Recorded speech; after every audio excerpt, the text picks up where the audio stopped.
A very common question new people ask me is, how do I know what to follow for a seam allowance? So usually your patterns will tell you like it is designed for a 1/2 inch seam allowance, a 5/8 or something. But as you're noticing, you end up cutting part of it off and then part of it is left in the overlock. So I'm going to show you just some basic guidelines of how to manage seam allowances on the Husqvarna Viking Amber S100. Now, if this video is helpful, we have done all the short video tutorials on this machine, and you'll find a playlist where you can start at the beginning, down in the description or at the end of this YouTube video. One of the things that was on the machine when it came to you brand new, or it's in your accessory box because I told you to slide it off and set it aside, is an actual seam guide. So this is really my go-to piece for people with this particular serger.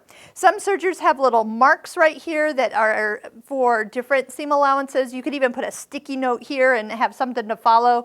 It's how much fabric kind of hangs over the edge past the knife that you're cutting off. So what if you just slide this in to be measured? Now, what are you measuring? You're measuring from the edge of your fabric, wherever you have placed this guide or the sticky note that you have placed, to the outside needle, because at the outside needle, and for example, I'm set up for a 4 thread right here, the outside needle is the left needle. So from the left needle to the guide, you will calculate how much distance it is. So if you're looking for a 1/2 inch, then you're going to line this up. So you're going to cut off a little, and then the rest is part of the overlock edge. You will find that then all you have to do is guide your fabric along that, and it makes it super, super easy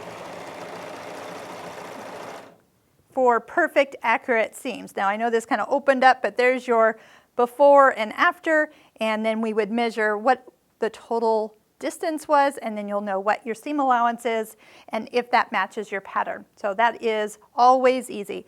Now, if you don't want to cut something off and you're very concerned about maybe making alterations or adjustments, one of the things you can do is just slide this over, especially if you want something to follow, line it up right even with the knife. So honestly, you're not really cutting anything off, and I can tell I'm just barely like cutting off, shimming off just a little bit of the edge here.